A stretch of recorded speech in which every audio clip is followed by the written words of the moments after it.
लालगंज बाजार के तिनपुलवा चौक स्थित गंडक परियोजना के मैदान में अखिल भारतीय धर्म संघ के तत्वाधान में चल रहे चैत्र नवरात्र और हिंदू नववर्ष के अवसर पर चंडी महायज्ञ में अग्नि मंथन किया गया। मंथन के दौरान प्रज्वलित हुई अग्नि को हवन कुंड में प्रवेश कराकर अनुष्ठान की शुरुआत की गई। अग्नि के प्राकट्य स्वरूप को देखने के लिए मौके पर सैकड़ों की संख्या में भक्त श्रद्धालु जुटे थे। अग्नि के प्रकट होते ही देवी देवताओं के जयकारे लगने लगे। वहां मौजूद यज्ञ के आयोजक सह अखिल भारतीय धर्म संघ के प्रांतीय अध्यक्ष पंडित रमाशंकर शास्त्री ने कहा कि पृथ्वी, जल, आकाश सब जगह अग्नि है। उन्होंने अग्नि के 5 रूपों से भक्तों को अवगत कराया। साथ ही यज्ञाग्नि के महत्व पर प्रकाश डाला। कहा कि यज्ञ मानव जीवन के लिए काफी हितकारी है। यज्ञ में हुए हवन व मंत्रोच्चार से वातावरण पवित्र होता है।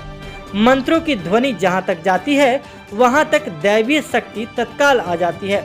इससे लोगों में भक्ति का संचार होता है। चंडी महायज्ञ काशी के आचार्य सत्यनारायण अवस्थी के नेतृत्व में कराया जा रहा है। इस दौरान प्रांतीय अध्यक्ष ने बताया कि 5 दंडी स्वामी मुमुक्षु भवन काशी से पधारे हैं। साथ ही योगाश्रम हरिद्वार से आनंद पुरुषार्थी, राम जन्म दीक्षित काशी से और भागवत कथाकार कुशेश्वर चौधरी अपनी वाणी से लोगों को भक्ति रस का पान कराएंगे। वहीं पतंजलि योग पीठ की तरफ से आए राम लवलीन सिंह के द्वारा सुबह में योग प्रशिक्षण का आयोजन किया जाएगा। आपको बता दें कि चंडी महायज्ञ परिसर में मेले का भी आयोजन किया गया है, जहां भक्त दर्शन पूजन करने के बाद मेले में अपने परिजनों व बच्चों के साथ मौज मस्ती करते देखे गए। प्रातः काल आवाहित देवताओं का आवाहन हुआ है। यज्ञ में सभी देवताओं का आवाहन होता है। सवेरे 8 बजे से लेकर के 12 बजे तक उनका आवाहन और पूजन हुआ है। उसके बाद अभी अग्नि मंथन के द्वारा यज्ञ अग्नि का उद्भव हुआ है। मंथन में विशुद्ध रूप से उसमें किसी अप्राकृतिक तत्व का प्रयोग नहीं हुआ है। विशुद्ध रूप से शुद्ध पीपल और नीम के वृक्ष पर, पीपल के वृक्ष पर उगे हुए नीम और पीपल की लकड़ी से उत्तर और अधर, ऊपर और नीचे की लकड़ी है, उसमें जो है पीपल की खूंटी लगाकर मंथन किया गया है, जिसको शास्त्र यज्ञ के लिए उचित मानते हैं। अग्नि के रूपों के बारे में क्या ख्याल है आपका? कितने होते हैं? हमारे यहाँ तो कई रूपों में अग्नि है। कुछ प्रत्यक्ष हैं, कुछ परोक्ष हैं। जैसे आवाहनीय अग्नि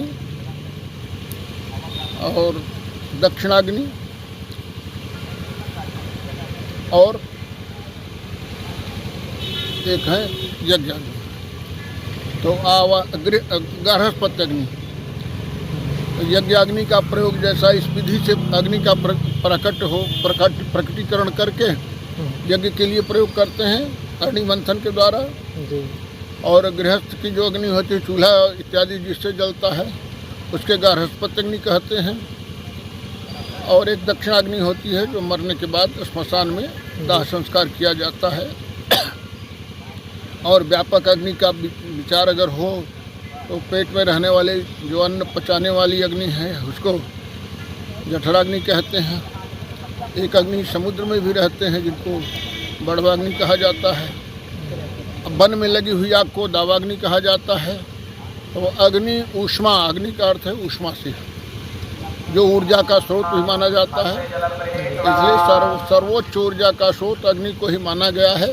हाँ, कथावाचक भी आए हैं, विद्वान संत हरिद्वार से भी आए हुए हैं आचार्य, और मिथिला के भी हैं।